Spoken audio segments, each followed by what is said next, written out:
Hey, good morning, good evening, good afternoon. Welcome back to Wisdom Wednesdays as we continue our book study on You Deserve This Shit, Getting Unstuck and Becoming the Best You. And it's a great book. If you haven't followed along or haven't picked it up, the links will be in the description of the video. So make sure that you get a book. Even after we're done, you definitely want this in your library. I've referred back a few times for myself while I've been, talking about it here. But as always, remember to like, share, subscribe, hit that bell so you know when we're here, and just continue to follow. Again, my purpose here is to share books with you that have helped me change my life, and this book just happened to be poking at me through social media, through whatever, and you can call it good marketing. But let me tell you, once I bought the book, um, I've learned so much from it and can teach from it, as well as another book which I may be introducing as one of our book studies called You Are the Mountain, which is about self-sabotage. And I'm sure, like me, many of you guys have gotten success and somehow, some way, we believe that, we couldn't do it, and not knowing that we set our own ceiling. That's a whole other book study, so we'll get to that. So we're in the chapter called Intentional Living, where we're making conscious choices and taking action toward living an intentional life. And again, when we talk about an intentional life, we're talking about living from a place that we've made a decision and we said we want to be better. And in being better, we know that there's work. And that's that four-letter word that nobody seems to like, and that's work. And over the last couple of weeks, we've been working on this intentional part. We've formed a routine. We've started looking at the power of positive thinking. We talked about how your network can elevate your life and how the importance of choosing your lifestyle.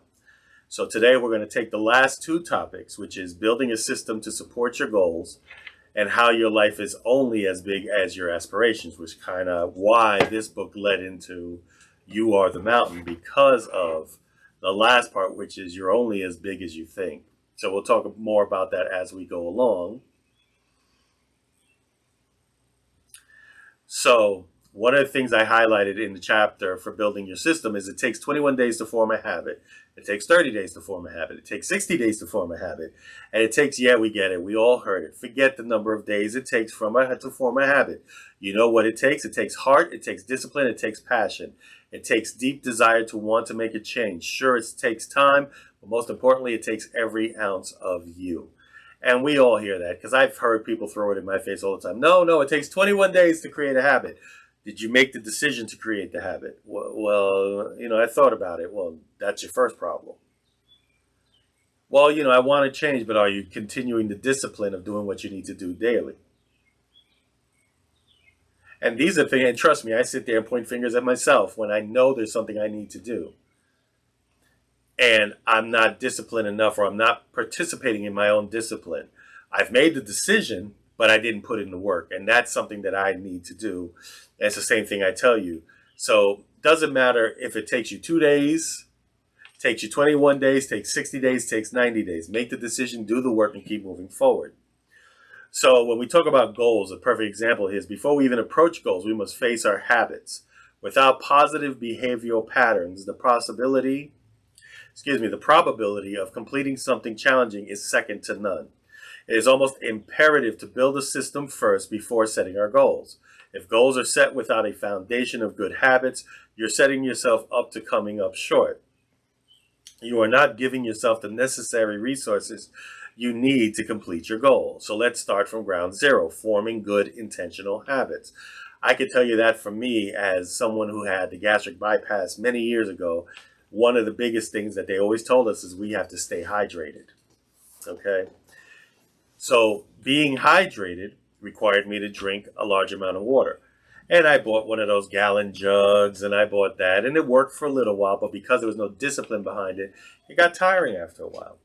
So what I ended up doing was, and I was doing DDP yoga, and I have to return to doing that because that was something that when I was disciplined, I saw a lot of changes in me, is I bought a DDP yoga water bottle, and every time it empties, I ask someone to fill it up, or if I'm in the kitchen, I fill it up, and I keep sipping the water. Now, it doesn't look like a lot because I'm having water, so it's about taking one of these and actually filling it up over and over and over again, the illusion of it having to be a gallon of water or 2 gallons of water a day is taken away, because all I'm thinking about is finishing this one bottle step by step. So how do we want to form a good habit? So here's a couple of things. Wanting to form a good habit can derive from two different situations. One, you realize that the behavioral pattern in your everyday lives are not supporting your journey.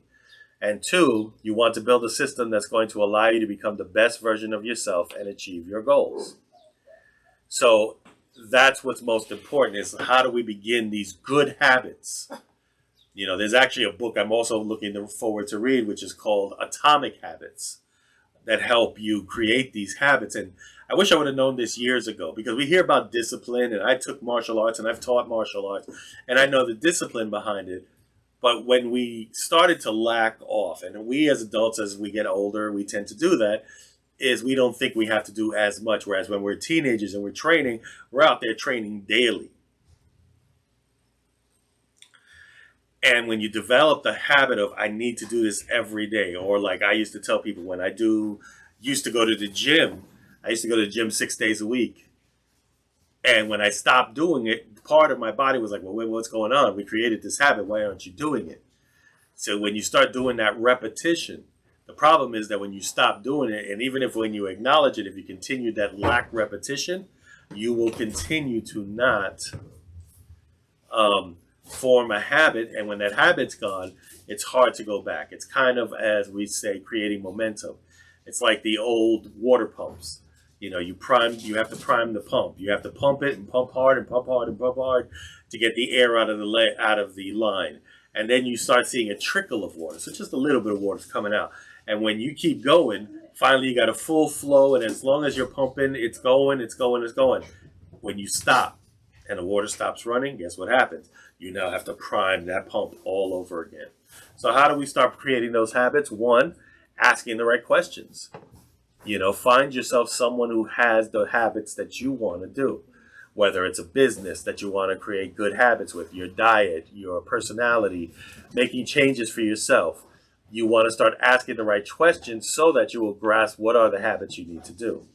Then incorporating those habits into your life. What is it that you can do to incorporate the habits? So like I said, I use the example of water.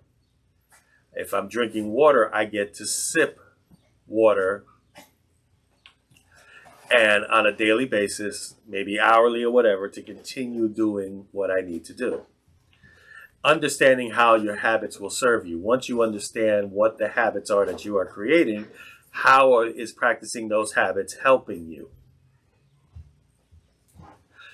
Are those habits serving you in some way? Because again, we've heard the term bad habits, and that bad habit could be something that you're doing. I can't sit here and say I want to lose weight, but then I'm eating, I don't know, we'll say 10 cupcakes a day. No exercise, no anything. And I create a habit that now I crave those cupcakes every day. So that would be something that doesn't serve me. And finally, put those habits into autopilot. Meaning that once you do the habit, now this works a lot with finances. If you want to start saving money, or you want to start doing things, as someone who teaches spirituality and prosperity and abundance, we talk about tithing or giving as part of our power center of learning how to give and receive. Some people will make that automatic and say, okay, 10% off the top of my check goes here. Then maybe another 10% immediately goes into my savings or investments or whatever. Maybe another X amount is for my play account so that I have money to spend on the fun stuff. And then the bills are here, so forth and so on. So these are the things we do. Create a way so it's automatic. Again, if you're going for a diet and you're supposed to eat every 2.5 hours, maybe an alarm on your phone or watch. If you're drinking water, I was recently listening to a person who created a business called Barry Girls, which is about people who had the bariatric surgery. And she talks about how you should be sipping every 10 minutes. And that's because with the surgery, you really can't chug the way you normally did. You should be sipping every 10 minutes. Well, there's nothing saying that you can't set something on your watch that vibrates every 10 minutes, just to remind you to sip if you haven't. So try to find automatic ways to do that. Now, the second thing is your life will always be as big as your aspirations. How do you see your life moving forward? One of the things that I remember going through was when someone came and taught me that, and they're like, oh, well, you should get the Robb Report. And if you've never seen the Robb Report, it's literally a luxury magazine. My family teases me because I tell them I want a Corum watch, and it's called The Bridge. Now, I don't really want it. It's cool. But basically, it's a watch with a crystal bezel, and the entire workings is built on this bridge behind the crystal. But the watch is also about $38,000. Okay? It was nice looking at it. It's nice knowing it, seeing the houses, the boats, whatever. And maybe none of these stuff I want per se, but it's become having the mentality that you can do it if you wanted it, that you can find a way to do it. And when you limit yourself, you live within that limit. So an example they give here is you want to save money. So your milestone is to save $10,000 in 1 year. Calculate how much money you need to save per month is about $833 a month. Step 2 is to find ways to increase your income, reduce expenses, minimize debt to meet the monthly expenses. Create a financial plan, then save roughly $833 a month per month, and save $10,000 in 1 year. Example 2 is grow your email subscription list. Grow your email subscriber list to 100 people by 500% in 1 year. Calculate how many new subscribers you need per month. 500 subscribers in 12 months is roughly 42 subscribers per month to reach 600 subscribers.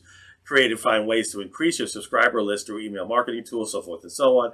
Purchase an email marketing tool such as Opt-in Monster or to keep or capture reading emails. Grow email list by publishing one high-quality article per week to hit your milestone, so forth and so on. So again, goals differ in how we do it, but how far are you willing to go? Again, a lot of times if we have a $50,000 mentality and wondering why we can't find a job in six figures, well, your mentality is telling you all I can do is 50,000. So we definitely want to make sure that our aspirations are bigger than that. So I want you to take some time. If you watch Tree Time Truth Talk, my daughter says she doesn't like giving homework. I do. So I want you to spend some time this week. Think about the habits that you need to create, how they'll serve you, and how you can set it to automatic. And 2 is start thinking big. There's a book I love. It's called The Magic of Thinking Big by David Schwartz. It's the book that started everything I'm doing right now. I would implore you to get that book on top of this one. You don't have to read it right away, but trust me, it's an easy read, or you can get the audiobook and listen to it. But the point is that you want to change your thinking. You want to change to know that life is unlimited. Your potentiality is unlimited, and you can be anything you want to be if you're willing to do the work. So we're going to bring everything to a close within the next week. So I hope you got the book. I hope you follow along. I hope you do your homework. And as always, if no one else has told you I love you, nothing you can do about it. And we will see you on the next episode.